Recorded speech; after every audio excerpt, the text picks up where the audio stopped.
Olá, meus amigos e minhas amigas, sejam muito bem-vindos e muito bem-vindas a mais um lançamento de livro aqui pela editora Diálogo Freiriano. Nós que somos especialistas em converter o teu TCC, teu mestrado e doutorado em livros. Hoje nós vamos receber a autora Isabel Durli Menin, que já está aguardando para conversar conosco, mas antes de conversarmos de fato com ela, vou colocar aqui em destaque a capa do livro para que vocês também possam acompanhar conosco, que é Janelas da Professoralidade, Demandas e Deslocamentos nos Labirintos da Praxis. Primeiramente, então, Isabel, seja muito bem-vinda, tudo bem contigo? Bom dia, Cida. Tudo certo e contigo? É um prazer estar aqui para falar, né? Eu digo de certa forma que este filho que nasce, essa obra que é tão significativa na minha vida, né? É o fruto de um estudo de 4 anos, de uma tese de doutorado, onde eu transitei por trajetórias de professores, né? Dos meus pares para poder entender um pouquinho mais das belezas e das resiliências e todos os obstáculos, né, que nos transpassam enquanto educadores. Que bacana, por aqui também tudo bem. E hoje a gente faz uma entrevista um pouquinho diferente. Geralmente eu entrevisto as pessoas de outros lugares do país e hoje tanto eu quanto a Isa nós estamos na mesma cidade. É isso Estamos aqui aí. em Veranópolis, mas ainda Isso. assim fazendo no formato que a gente costuma fazer aqui na editora, que é Uhum. aqui online. Isa, então, para a gente começar de fato, então, eu gostaria que tu se apresentasse. Falasse um pouquinho quem é a Isabel, o que, é que ela faz da vida, para que o pessoal que nos assiste possa te conhecer melhor. Bom, eu sou Isabel Cristina, sou natural de Veranópolis, nasci e me criei em Veranópolis. A minha trajetória pessoal, então, eu sou casada com o Luiz Carlos, eu sou mãe do Tiago e da Débora e sou vovó do Lourenço, que é a minha paixão. Desde muito cedo, dos meus 16 anos, ingressei no magistério. Já, né, trabalhei como professora pública por 33 anos. Sempre tive assim muita curiosidade em estar pensando e pesquisando sobre o nosso fazer pedagógico, a nossa profissão. Então eu fui professora, comecei como atendente de creche, fiz o concurso para professora, fiz a minha graduação em História pela Universidade de Caxias do Sul, sou licenciada em História. Fiz as minhas pós-graduações em psicopedagogia clínica institucional, em coordenação e gestão de escolas públicas. Fiz o meu mestrado também na Universidade de Caxias do Sul, no mestrado profissional em História, onde eu estudei as metodologias de ensino de história local, por também ter eu estava atuando na época era quarta série, então eu queria entender um pouquinho mais como se organizava e como se desenvolviam as metodologias para uma história local.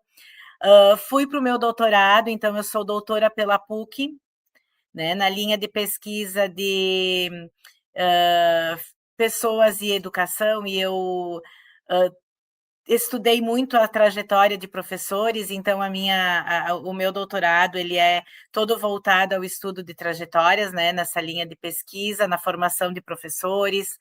Então, fui professora, hoje eu já sou aposentada, há um ano aposentada da rede municipal. Estou na UX, na Universidade de Caxias do Sul, como coordenadora local da pedagogia Parfor. E sou sócia proprietária da Cognitive, que é uma consultoria educacional e psicológica que também atua, né, no âmbito da educação, junto à gestão educacional, pensando em possibilidades de uma educação transformadora.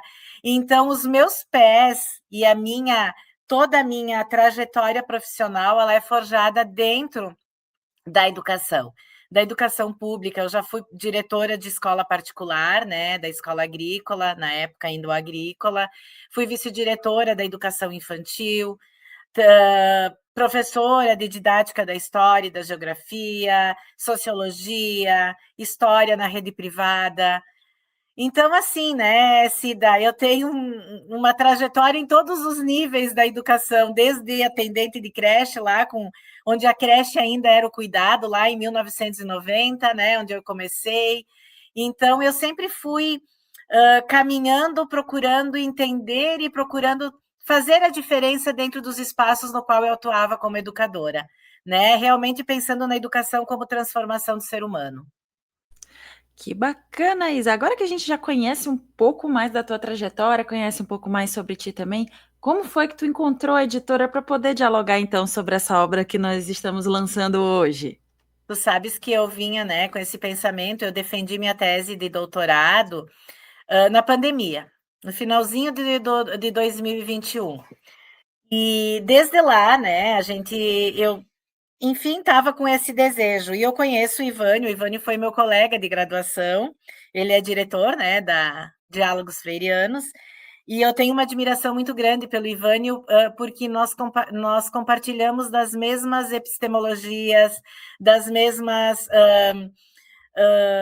visões, enfim, né, muito parecidas na questão da educação, e eu vim acompanhando, né, todas as publicações, principalmente o formato das publicações, o que eu acho que é uma das coisas muito que me cativaram. E ali, no finalzinho de 2025, depois de um ano de turbulências na minha vida em função, né, dos meus pais, eu acabei tirando da gaveta esse sonho e procurando o Ivânio. Então, e com todo o incentivo, né, que ele sabe dar e que ele sabe, né, nós começamos as tratativas e hoje eu estou aqui com a minha obra aí, que me deu um friozinho quando eu vi, né, todo esse estudo de 4 anos, ele é um estudo extenso, né, Cida? Eu sempre tive muita preocupação em como transformar, porque eu trabalhei com história oral. O meu orientador é o Marcos Vilela Pereira, uma pessoa maravilhosa, né? Uma pessoa que cruzou meu caminho. Eu digo, a gente tem sorte que o universo junta essas pessoas maravilhosas que dão potência aos nossos sonhos, né? Potencializam e fazem eles acontecerem. E eu trabalhei com 8 professores. Então foi eu produzi só de entrevistas mais de 100 folhas, mais de 100 laudas, mais de muitas páginas de transcrição.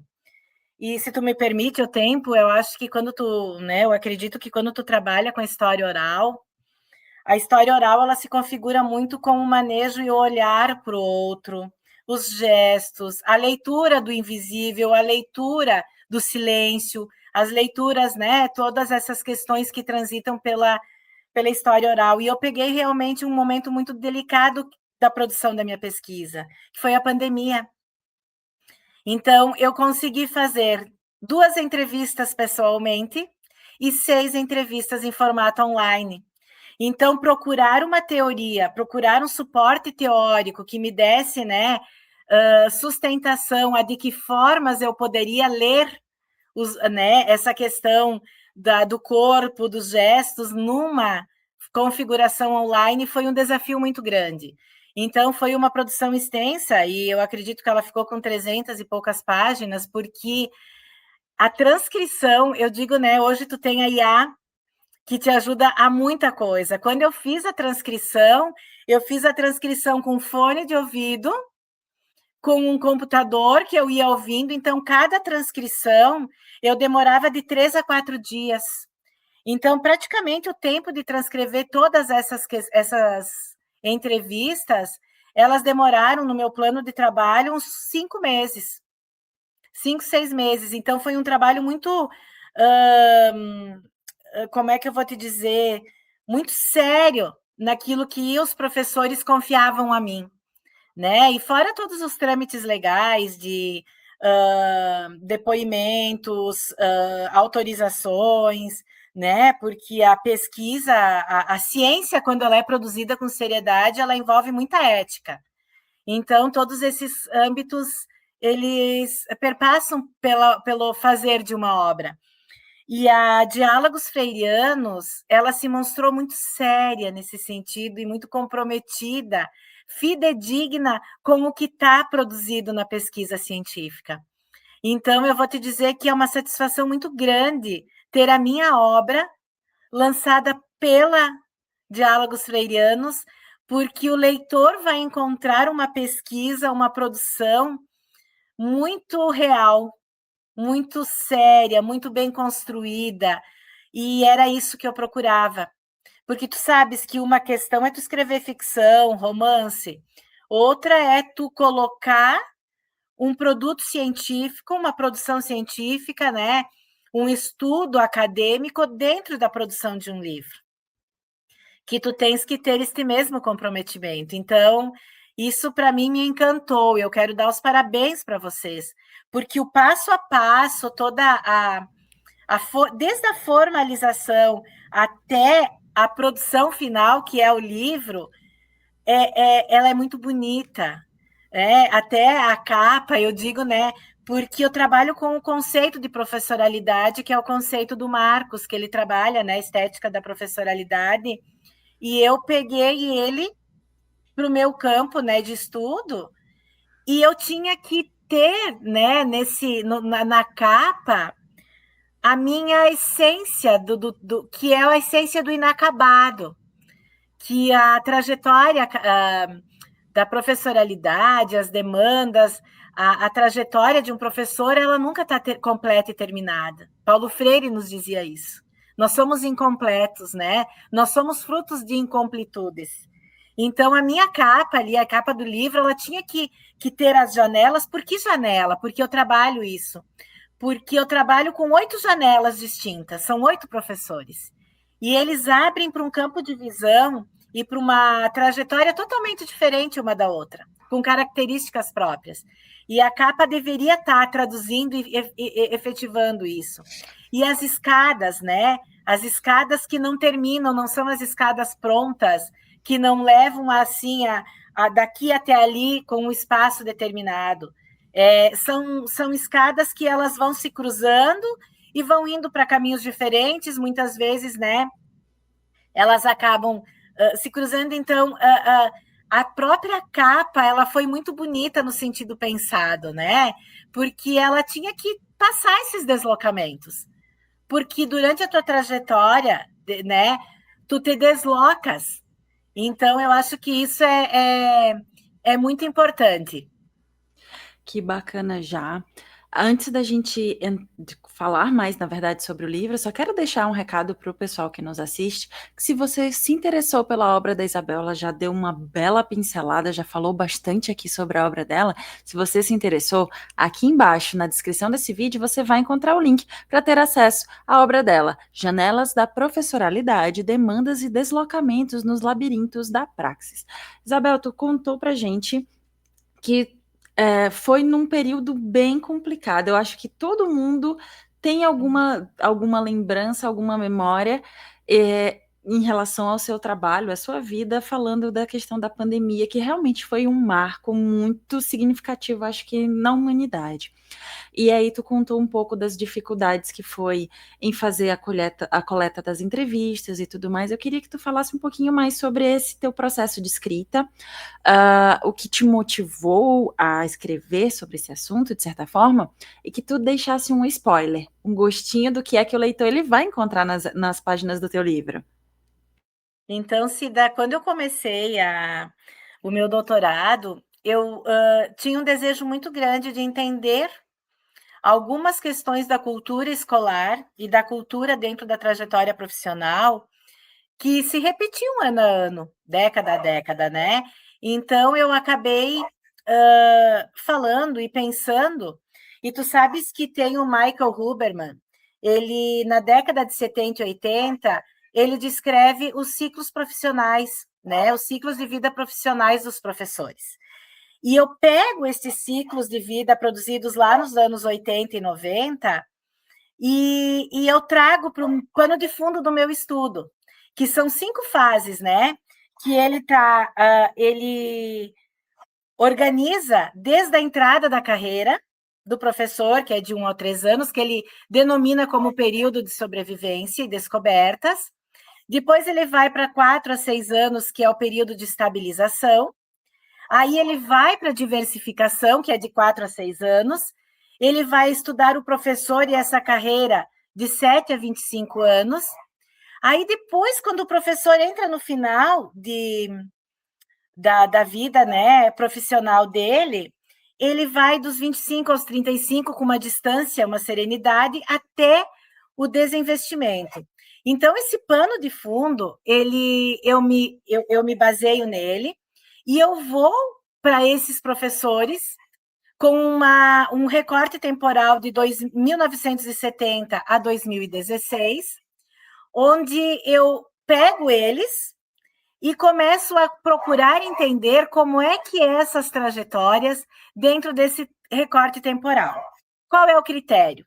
Esses 8 professores, eles precisavam ser de escola pública estadual, então foram professores que a vida inteira atuaram dentro da escola pública e em diversos momentos da carreira, porque eu queria que esse estudo servisse de pano de fundo. Então, as entrevistas, elas aconteceram de uma forma muito bacana. Então, a primeira e a segunda entrevista, e de uma forma muito natural, tá? Eles me falavam da entrada da carreira, e foi um momento muito bonito, Cida, porque foram professores que estavam no início da carreira, com professores que já estavam há 10 anos aposentados, em 1970, e que contavam em suas trajetórias situações que em determinado momento se parecem em contextos muito diferentes, mas ao mesmo tempo se cruzavam com as mesmas questões atualmente. Então, a partir disso, eu comecei a entender esses 8 professores, e dentro, né, daí veio a pandemia, foi aquele baque, mais 6 entrevistas para fazer, como é que eu ia, né, me configurar, como é que eu ia conseguir fazer as entrevistas. Então, eu e o Marcos, né, trocando ideias, enfim, nós optamos pelo Google Meet, por quê? Porque a entrevista de vídeo, tu tem a leitura do semblante da pessoa, né? Tu tens a leitura das mãos, tudo fala, né? Tudo fala, tudo conversa contigo na história oral. A própria pausa, eu precisava entender as pausas. Por que as pausas aconteciam, né? Em determinado momento, por que aquilo, né? As leituras, né? É uma análise política do discurso. Então, toda a minha pesquisa ela foi baseada na análise política do discurso. O que ela se configura? Ela se configura de como esse discurso ele se tece e de como ele vai se encaminhando dentro das diferentes contextualizações que o sujeito é inserido, social, política e culturalmente. Então, a análise minha ela foi toda feita em cima disso. E a partir, né, destas entrevistas, os campos de segmentação e os campos onde eu fiz, né, as diferentes análises, eu comecei a trabalhar com muitos autores. E eu comecei a trabalhar muito a questão do Blinkenstein, que ele trabalha as configurações dos óculos sociais, dos corredores isotópicos do pensamento, o que te constitui. Então, mais ou menos, né, de uma forma muito analógica e muito didaticamente falando, é o que o Paulo Freire nos diz, que nós falamos a partir de onde nossos pés pisam. Nós não podemos nos configurar fora da cultura que nos forja. E um professor também é isso, né?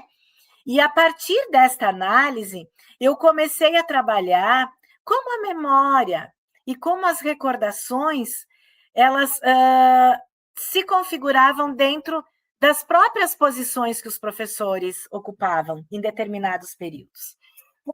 Porque eu trabalhei com professores que passaram pela direção, eu trabalhei com professores, né, que trabalharam pela coordenação, professores que nunca saíram da sala de aula, né, professores que na época ainda não existiam toda essa configuração de uma escola acolhedora e uma escola diversa como nós temos hoje.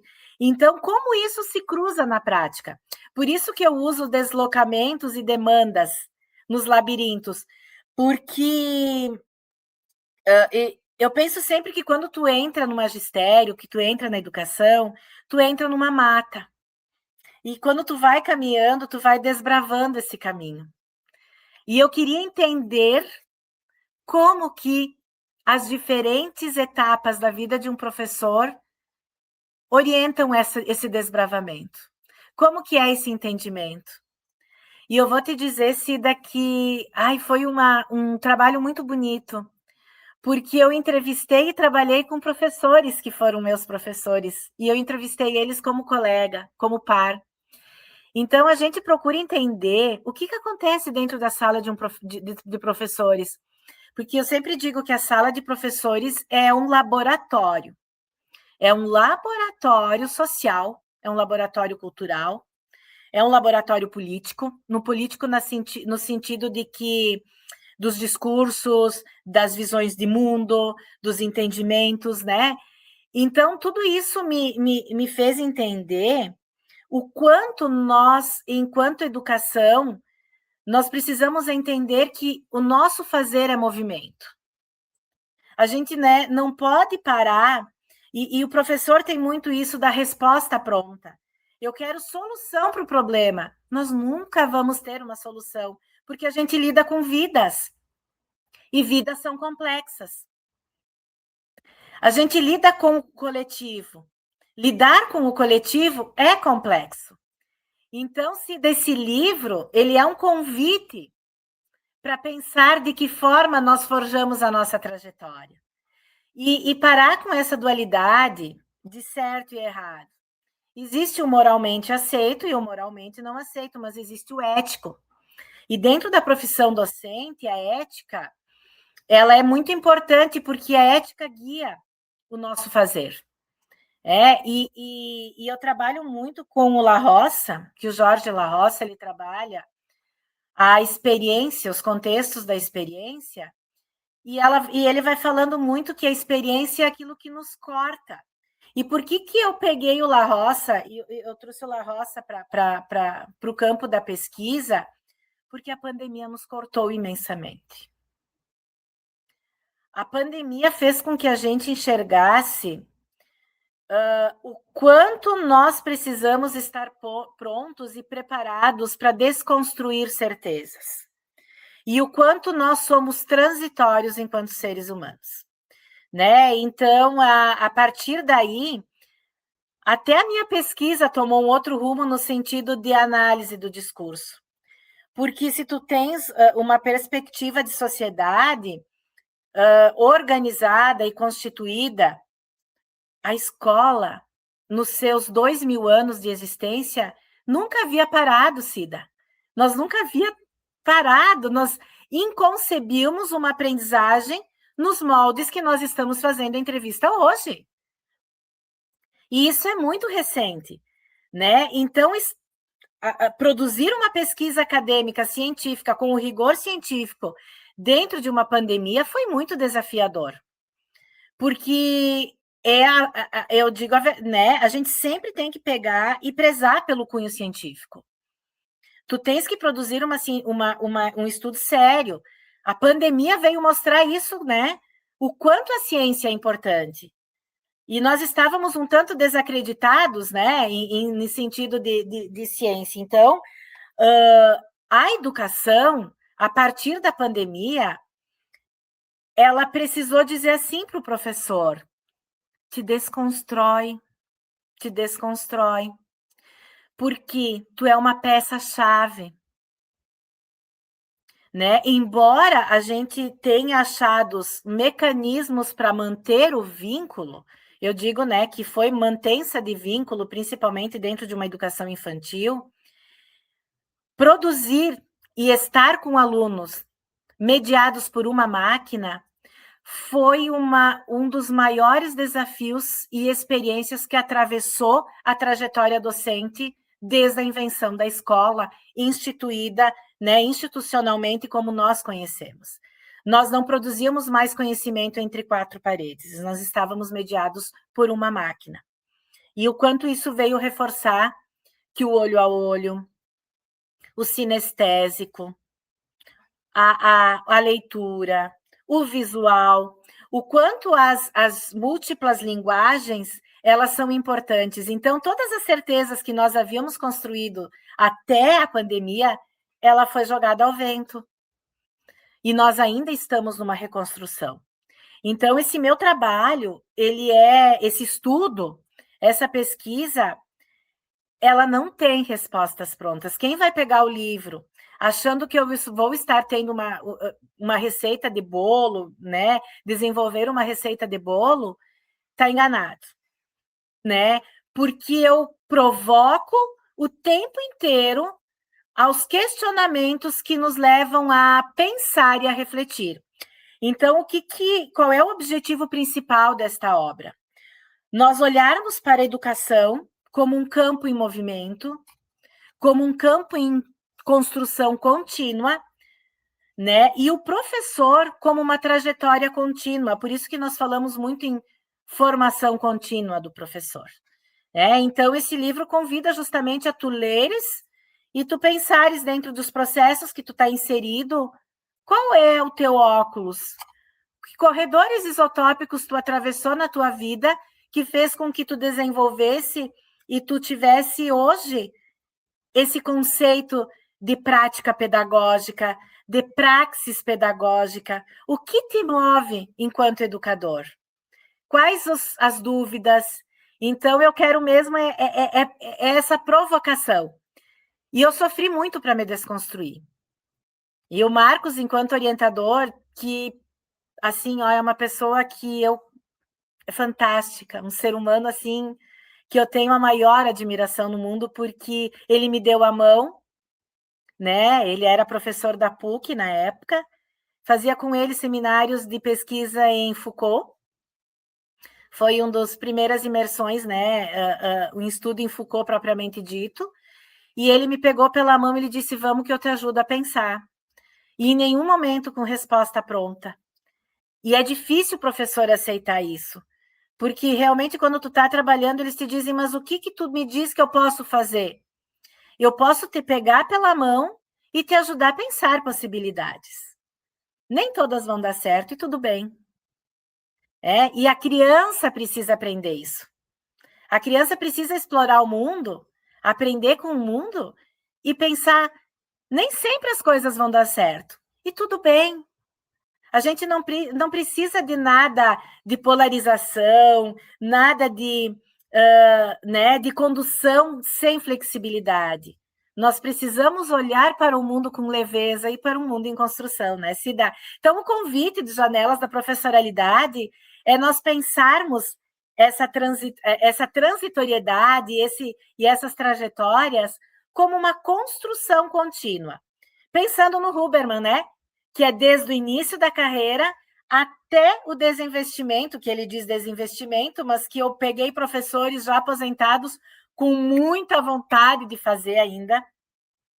Eu peguei a professora que ela trabalhou no Mobral, e na época que o Paulo Freire trabalhava muito a alfabetização de jovens e adultos, e ela trabalhava na Alpargatas. E ela ainda se emocionava em pensar de como ela recebia esses trabalhadores para aprender a ler e escrever, e o quanto eles se realizavam quando eles conseguiam escrever e ler o nome. Então, tu imagina, Cida, uma pessoa que está com 30 anos de profissão, ainda se emocionando em relação a isso. Né? É muito bonito. É uma educação viva. E a gente precisa acreditar nessa educação viva. Né? A gente tem muito discurso pronto de motivação, de como motivar aluno, de como... Meu Deus, a motivação nasce contigo. O aluno precisa entender que o conhecimento liberta. O Maturana diz isso para nós. Para mim é uma filosofia de vida o que Maturana fala. Que o conhecimento te compromete. Que a partir do momento que tu tens conhecimento de algo, é um comprometimento ético contigo de transformar a partir daquilo que tu carregas enquanto conhecimento. Né? E eu queria compartilhar esse estudo com todas as pessoas que têm interesse e que compartilham comigo essa visão de um mundo em movimento, de um mundo em transformação, né? E de que a gente não se aposenta como professor. Né? Nós temos uma profissão que nos move, uma profissão que depende de valorização salarial. Eu trago nessa obra todo um estudo de todas as greves do CEPERGS, né, desde de 1970 até 2016, de cada governador, de cada secretário estadual de educação, e dentro desse estudo, de como cada professor enxergava esses movimentos por um salário melhor, de como esse discurso, essa narrativa de desvalorização profissional atravessou a carreira deles. É importante a gente entender isso. É importante quanto professor, né? Então, tudo isso está nessa obra, esse estudo, né? Entender que processos foram esses que atravessaram. E eu quero fazer um agradecimento especial a esses 8 professores, que no lançamento eu vou querer muito que eles estejam comigo, porque essa obra é fruto deles. Essa obra é fruto de todos esses, não vou falar o nome deles aqui, porque eu quero, né, fazer um momento mais particular com eles, e a beleza que eles carregam, a sabedoria que eles carregam, os ensinamentos de vida, as narrativas. Tem uma professora que está com 10, 12, 15 anos de carreira, e ela me disse: Isa, quando entro num conselho de classe, eu tenho vontade de dizer: fulano, meu colega, tu está trabalhando com um aluno de escola pública, aceita a diversidade, esse é o nosso mundo, acolhe esse ser humano, né? Então, a gente precisa ter esses depoimentos, porque a escola, esse saudosismo de uma escola lá da década de 70, ela não se concebe mais hoje. Mas dentro dela ainda existe uma cultura que foi feita lá, que precisa ser respeitada. Então, como que eu faço isso? Porque é uma dualidade muito desafiadora, mas que está dentro da escola, né? A Kandô fala muito isso, né? Quando ela fala da cultura escolar, ela fala muito desses desafios que compõem uma cultura escolar. E falar é muito fácil, e o papel aceita muito, né, Cida? O papel aceita tudo, mas afinal, quando tu tá na tua praxis, quais são os óculos que te movem? Tu és um professor que aceita e está disposto a aceitar e desconstruir isso? Ou tu cristaliza a tua prática e não te forja a partir dela, né? Então, são essas questões que eu me empolgo em falar porque eu amo a educação pública, eu amo os movimentos da educação. Quando eu falo, eu sou apaixonada porque eu digo, as pessoas precisam ir estudar, fazer licenciatura, as pessoas precisam voltar para uma universidade e fazer pedagogia, fazer história, fazer licenciatura.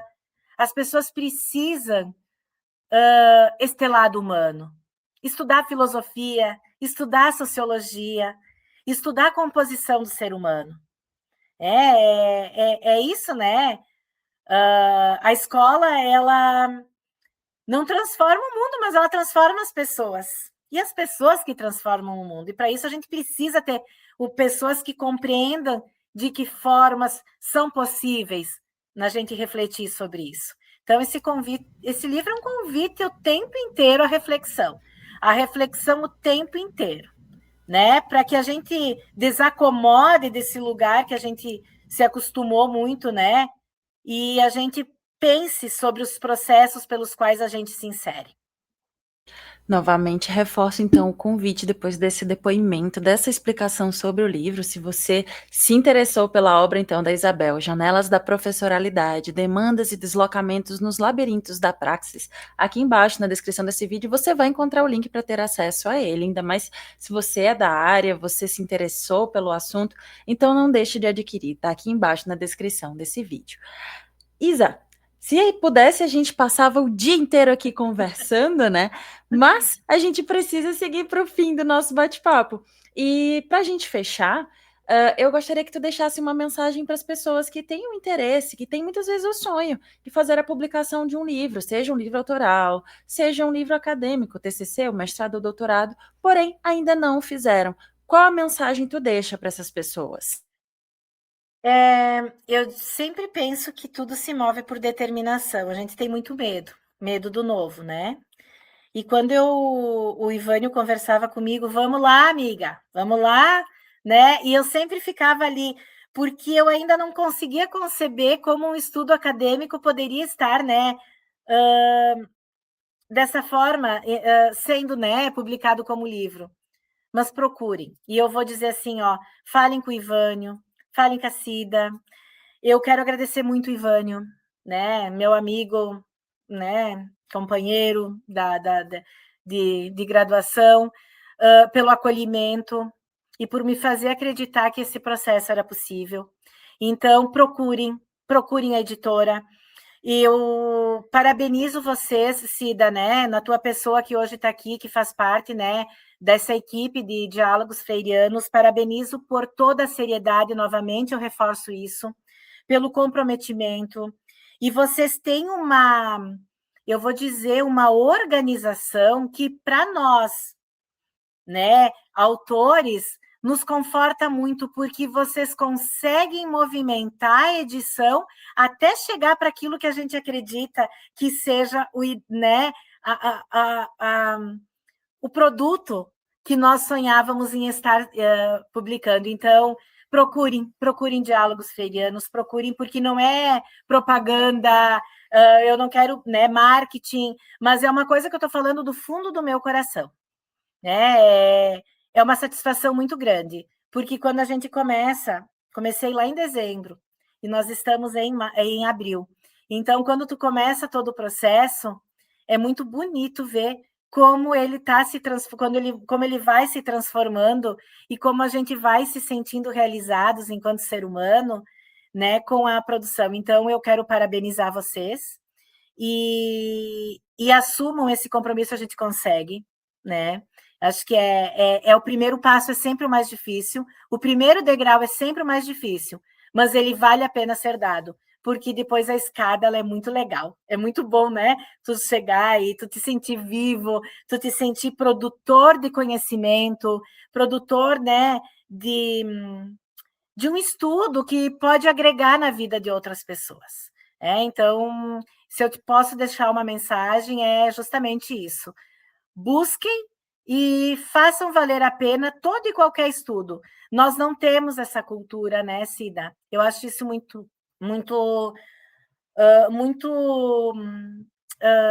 ruim, porque a gente acha que a gente produz e fica lá, né? Eu tenho uma dissertação de mestrado que nunca foi publicada, que ela é muito bacana também. E eu comecei a pensar nisso. A gente produz artigo científico, mas a gente não pensa em como organizar ele num livro, né? E a gente produz muito enquanto está na academia, mas quando a gente está paralelo a ela, a gente precisa transformar isso em material para que as pessoas também, né, consigam ter acesso. Então, acho que se o pessoal, né, se interessa, vale a pena procurar, vale a pena conversar, e a satisfação é muito grande, é uma felicidade muito grande.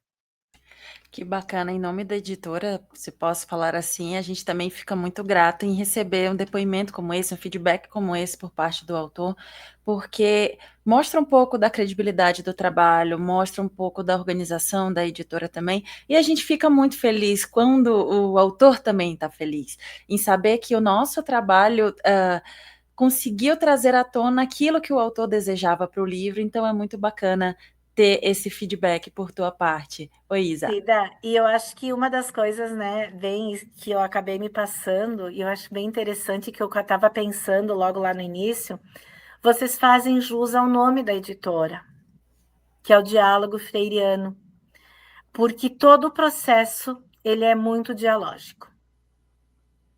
Ele é Verdade. muito dialógico. Então, acho que é bem isso, né? Vocês conseguiram transportar esse conceito para a prática. Então, acho que é bacana e vale a pena. Que legal. E aproveita então, reforço o recado da Isabel para você que ainda não fez a tua publicação. Publique, coloca o teu conhecimento para circular. Não deixa ele parado numa estante de universidade, não deixa ele parado no fundo de uma gaveta. Muitas vezes, eu gosto sempre de falar nesse momento, muitas vezes tem alguém nesse mundo afora. Hoje, com a internet, a gente tem o acesso a tudo muito fácil. Então, muitas vezes tem alguém que está só esperando que você publique o teu conhecimento para muitas vezes até dar continuidade à tua pesquisa. Então, não deixa teu TCC, teu mestrado, teu doutorado parado, teu livro autoral. Publique, que é como a gente diz aqui na editora, publicar abre portas. Isabel, É. muito obrigada pela tua disponibilidade em conversar conosco e fazer esse bate-papo tão bacana sobre essa tua obra. E muito obrigada novamente. Eu que agradeço a oportunidade, Cida. E quem se interessar, né, claro, vai ter, né, o lançamento. Eu vou estar fazendo um lançamento mais a título, né, com as pessoas, né, do meu convívio, mas procurem, leiam, que para quem faz parte da trajetória, eu acho que vale a pena essas indagações. E obrigada pela oportunidade e parabéns novamente pelo trabalho lindo, pela essa boniteza que vocês conseguem transformar, né, as publicações. Muito obrigada. Nós agradecemos novamente e aproveito para agradecer a você que nos assistiu até aqui. Também deixo o nosso muito obrigado e quero deixar um convite para que você venha nos conhecer melhor através das nossas redes sociais, nosso Instagram, Facebook, LinkedIn e também aqui o nosso canal no YouTube, onde temos diversas entrevistas com os mais variados autores e assuntos. De repente, um desses assuntos é o assunto do teu interesse que pode colaborar não somente com a tua pesquisa, mas por que não com a tua vida também. Não esqueça, conte conosco. Até a próxima. Tchau, tchau. Tchau.